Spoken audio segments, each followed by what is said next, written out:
الله أكبر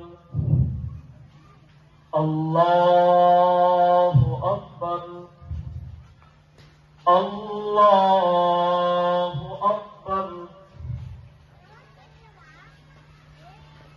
الحمد لله رب العالمين الرحمن الرحيم خيرا منها إن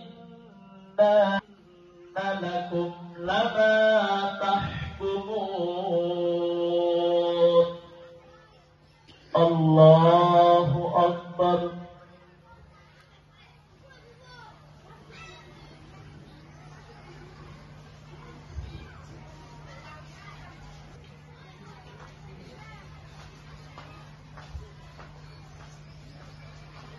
الله لمن حمده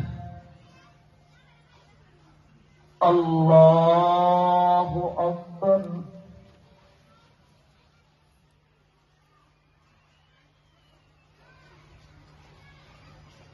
الله أكبر الله أكبر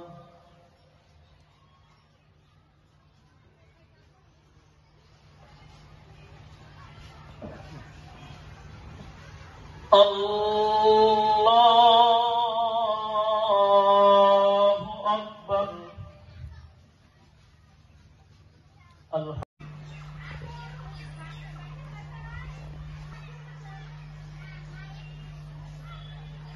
الله أكبر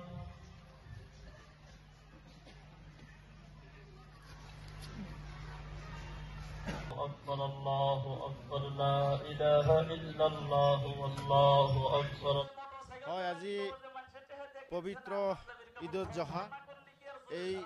পবিত্র ঈদুল জোহাৰ আমি গোটেই অসমবাসীলৈ ঈদৰ শুভেচ্ছা জ্ঞাপন কৰিছোঁ আজিৰ এই পবিত্ৰ দিনৰ জৰিয়া কৰি পবিত্ৰ ঈদৰ জৰিয়তে এই পবিত্ৰ দিনৰ জৰিয়তে গোটেই অসম তথা গোটেই ভাৰতবৰ্ষৰ আমাৰ মাজত যি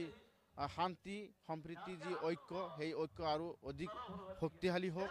আৰু অধিক আমাৰ মাজত ভাতৃত্ববোধ আৰু মানুহৰ মাজত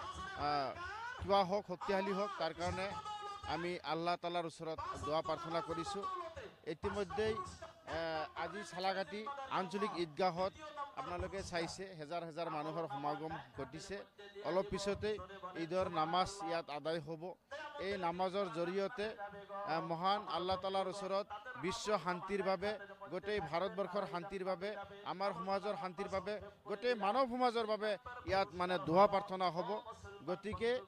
আজিৰ এই পবিত্ৰ দিনৰ জৰিয়তে শান্তিৰ দিনৰ জৰিয়তে আমি কামনা কৰিম যে আমাৰ দেশৰ যি শান্তি সম্প্ৰীতি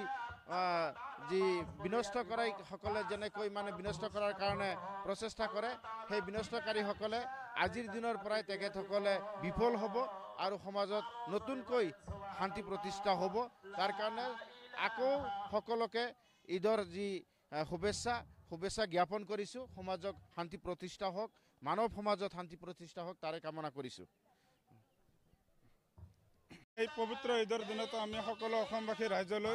পবিত্ৰ ঈদৰ জোহাৰ শুভেচ্ছা জ্ঞাপন কৰিছোঁ আজিৰ এই পবিত্ৰ দিনতে যাতে আমাৰ মাজত সকলো ধৰ্মাৱলম্বী লোকৰ মাজত যাতে ভাতৃত্ববোধৰ এনাজৰী গঢ়ি তোলক তাৰে কামনা কৰিছোঁ আজি আমি এতিয়া ঈদৰ নামাজ পঢ়িবলৈ যাম যাতে আমাৰ মাজত যাতে যি বিতৰ্কমূলক যি চলি আছে সেয়া যাতে চলিব নালাগে আমি সকলোকে আহ্বান কৰিছোঁ যাতে আমাৰ মাজত যাতে কুৰবানী লৈ যাতে কোনো যাতে বিতৰ্কমূলক যাতে নহয় মই সকলোকে এই আহ্বান কৰিছোঁ